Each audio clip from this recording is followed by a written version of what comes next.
আমার খবর। এক মহিলাকে মারধর করে প্রভাবশালী ব্যক্তিকে জমির দখল পাইয়ে দেওয়ার অভিযোগ শান্তিনিকেতন থানার পুলিশের বিরুদ্ধে। এই মর্মে বীরভূম পুলিশ সুপারের কাছে খোদ পুলিশের বিরুদ্ধেই অভিযোগ দায়ের করলেন শান্তিনিকেতনের বাসিন্দা দুর্গা রায়। তার অভিযোগ, আদালতের নির্দেশ অমান্য করে পুলিশ দেবব্রত চৌধুরী নামে প্রভাবশালী এক ব্যক্তিকে জমির দখল পাইয়ে দেওয়ার চেষ্টা করছে। থানায় বসিয়ে রেখে তাকে হেনস্থা করা হচ্ছে, ভাঙচুর করা হয়েছে তার বাড়ি সংলগ্ন ঠাকুরঘর, চালাঘর। শুধু পুলিশ সুপারই নয়, জাতীয় মহিলা কমিশনেও শান্তিনিকেতন থানার পুলিশের বিরুদ্ধে অভিযোগ দায়ের করেছেন ওই মহিলা। যদিও অভিযুক্ত দেবব্রত চৌধুরী বলেন তিনি তার জমির দখল নিয়েছেন, কারো 1 ইঞ্চি জমিও তিনি দখল করেননি।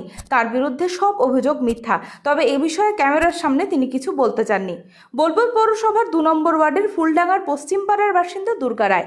এক পুত্র সন্তানকে নিয়ে তার সংসার। তার বাড়ি সংলগ্ন একটি খালি জমি রয়েছে, যার মালিক বোলপুরের বাসিন্দা দেবব্রত চৌধুরী। অভিযোগ, দুর্গা দেবীর জমি দখল করে নেওয়া হচ্ছে। এই মর্মে প্রথমে তিনি বোলপুর মহকুমা আদালতের দ্বারস্থ হন। আদালত 144 ধারা জারি করে। তা সত্ত্বেও দেবব্রত চৌধুরীর লোকজন বলপূর্বক তার জমি দখল করে কংক্রিটের প্রাচীর তুলে দিয়েছে বলে অভিযোগ। আরও অভিযোগ, শান্তিনিকেতন থানার পুলিশ আদালতের নির্দেশ অবমাননা করে জমি পাইয়ে দিতে মারধর করছে। মোবাইলের ভিডিও ডিলিট করে দিয়েছে পুলিশ। এমনই গুরুত্বপূর্ণ অভিযোগ জমা পড়ল বীরভূম জেলা পুলিশ সুপারের কাছে। অর্থাৎ খোদ পুলিশের বিরুদ্ধেই অভিযোগ দায়ের হলো পুলিশ সুপার সহ জাতীয় মহিলা কমিশনে।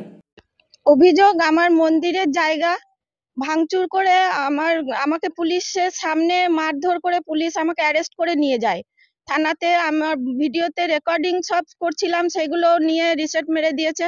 মারধর করে থানায় আমাকে ভরে রাখে। আর আমার পুলিশের সামনে আমার পুরো মন্দিরের জায়গা আটচালা ছিল, ভোগ মৎসব খাওয়ানো হতো, বাৎসরিক পুজো বড় করে হতো, সেগুলো সব ভেঙে চুরমার করে আমাকে যখন সন্ধ্যেবেলায় ছাড়ে এসে দেখি আমার কিচ্ছু নেই, সব ভেঙে চুরমার করে তারপরে নির্মাণের কাজ করতে লেগেছে।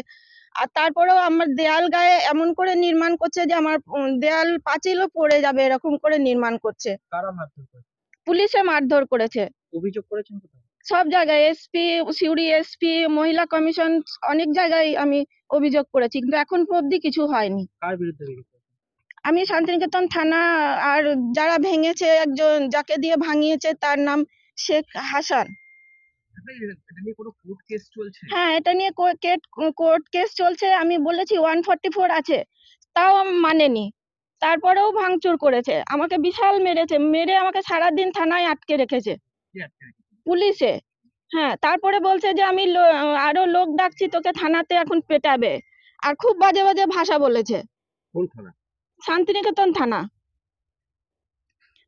আমি এখন চাই, আমি ভীষণ ভয়ে বাস করছি, থাকতে পারছি না। লোকজন প্রায় মাঝে মাঝে আসছে, এসে উল্টো পাল্টা বলে যাচ্ছে, ঘোরাঘুরি করছে। আমরা ভীষণ ভীত হয়ে ঘরে থাকছি, আমরা বাইরেও বেরোতে পারছি না।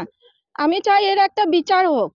যদি ওনার যদি জায়গা থাকতো, কোর্টে বিচার হবে, কোর্টের যা বিচার হবে সেটা আমি মাথা পেতে নেব, কিন্তু এর বিচার চাই। পুলিশ কেন মারবে? একটা মহিলা, আমি একা থাকি, একটা ছেলে মেয়ে নিয়ে একা থাকি, পুলিশ কেন মারবে এসে? পুলিশ তো আমাকে বলতে পারতো যে আপনার এই দোষ আছে, আমি সেটা মানতাম।